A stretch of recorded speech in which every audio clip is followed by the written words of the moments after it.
Vamos falar agora sobre a Orizon Valorização de Resíduos, que também divulgou seus resultados, o balanço do segundo trimestre, gente.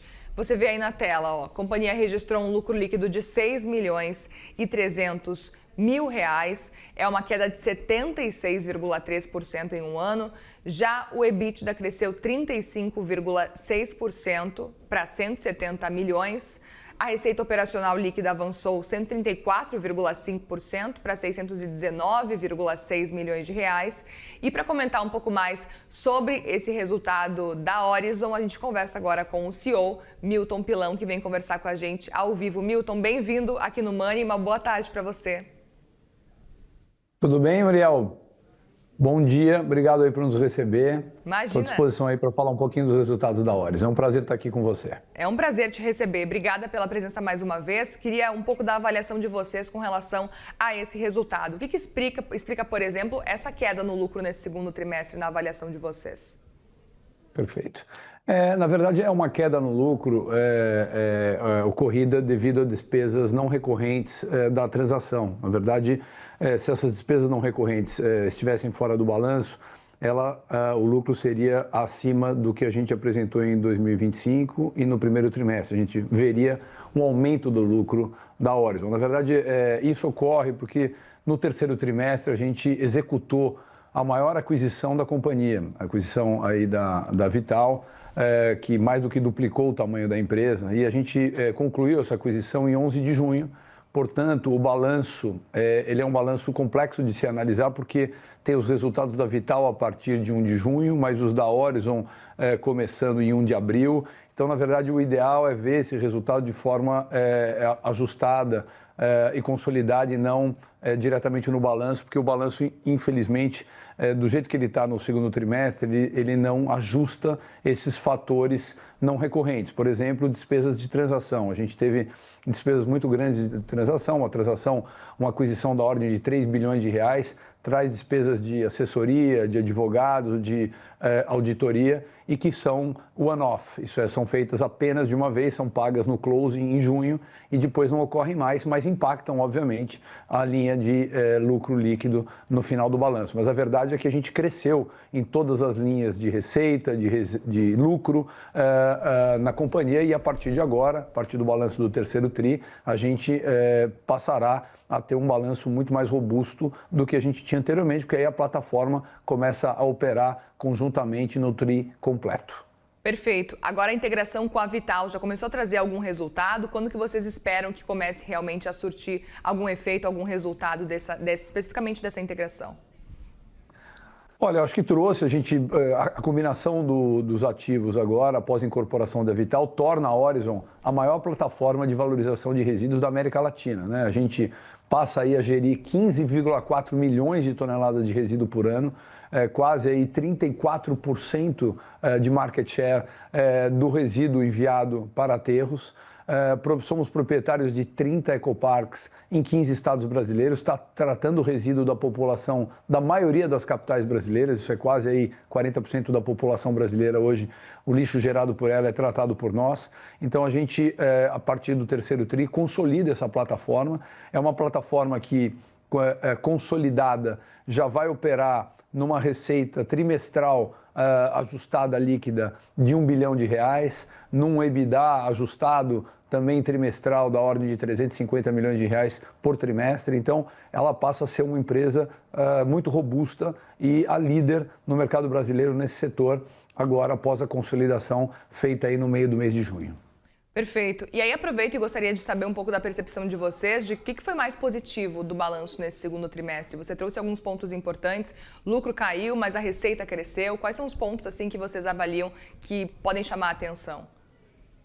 Eu acho que pontos importantes é o aumento de volumes de resíduos recebidos. Isso a gente tem um crescimento na nossa base de ecoparks de quase aproximadamente 11%, 10,8% year to year no volume de resíduos. A gente tem um ganho de preço, o que impacta, obviamente, as margens dos ecoparks positivamente.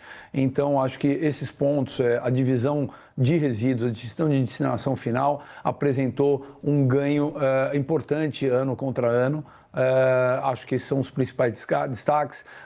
Também tem o destaque da desalavancagem da companhia após a aquisição. Isso é a companhia que vinha numa alavancagem da ordem de 2,6, aqui nesse trimestre cai para 1,8 vezes dívida líquida EBITDA, sendo que ela continuará desalavancando fortemente, porque ainda nós temos muitos ativos, principalmente de biometano e energia, que estão entrando em operação nos próximos trimestres, mas que o CAPEX já está no nosso balanço, isso é, a dívida já está no nosso balanço, mas o resultado ainda não, porque as plantas entram em operação nos próximos trimestres. Então, você vai ver esse número de 1,8 desalavancando ainda mais, e a gente ainda tem um bônus de subscrição contratado para a companhia, que é um equity novo, da ordem de R$1 bilhão por ano que vem. Então, a gente realmente mostra uma companhia, principalmente num país com alta taxa de juros, com um balanço muito leve, após uma aquisição gigantesca e disruptiva, e preparada para continuar mesmo agora com esse tamanho, continuar crescendo fortemente daqui para frente,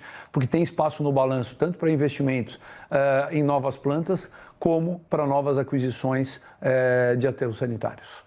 Outro ponto também, e uma dúvida que eu tenho, olhando para, por exemplo, daqui 5 anos, vocês acreditam que a Orizon vai continuar sendo uma empresa de resíduos ou já pensando talvez num processo de transição energética?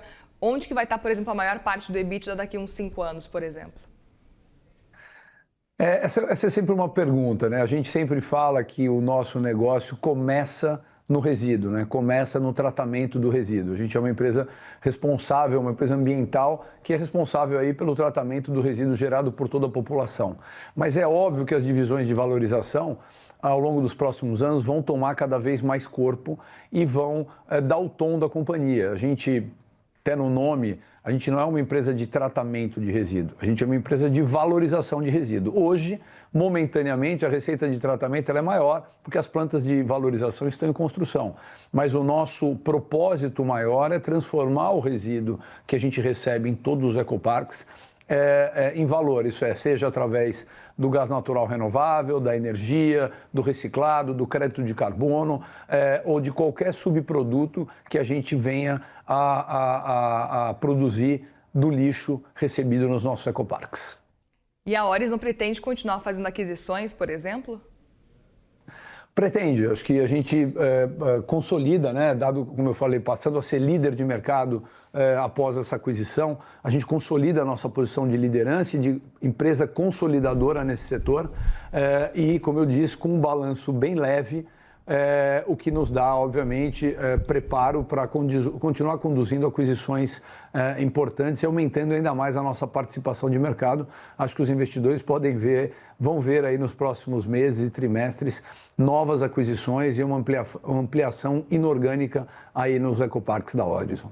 Perfeito. Olhando então, Milton, para um cenário de segundo semestre especificamente, qual a expectativa de vocês, levando em consideração que a gente tem tido aí queda nos juros também, apesar de que é uma queda pequena, a gente continua em 14% nos juros, mas como é que vocês enxergam esse cenário? Olha, a Orizon ela tem uma capacidade de alocação de capital mostrada aí ao longo dos últimos 5 anos que nos permite pela natureza do negócio, de ter uma quantidade de adicionalidades muito grande, sempre alocar o capital de maneira muito assertiva e com retornos importantes, olhando um país que tem uma taxa de juros muito alta e que, portanto, para tomar essa decisão de alocação capital, você depende realmente de ter projetos com alto retorno. A Orizon continua com um pipeline grande de projetos de alto retorno, né? Nós vamos ter, de novo, as primeiras plantas de biometano entrando em operação full ao longo do segundo semestre, ou que você vai poder enxergar ao longo do segundo semestre, as nossas 2 principais plantas de Paulínia e de Jaboatão, as 2 maiores plantas de biometano aí do país, operando na sua capacidade plena e, portanto, mostrando que novas plantas virão e a gente vai usar o nosso balanço para investir mais ainda em biometano. Acho que o biometano é um grande propulsor da transição energética brasileira, né? O gás natural renovável, ele não só pode fazer parte da transição energética da indústria, como também da mobilidade. Teve um evento aqui essa semana, na terça-feira, onde a cidade de São Paulo divulgou aí a aquisição de 200 ônibus a biometano, a substituição dos ônibus a diesel por biometano. Cada ônibus que você substitui de diesel por biometano significa 6.400 árvores plantadas naquele ano. Isso é como você vê um ônibus andando na cidade, é como se fossem 6.400 árvores andando ao lado dele. Então acho que a gente sim, o gás advindo do resíduo é um grande propulsor da transição energética do gás natural brasileiro.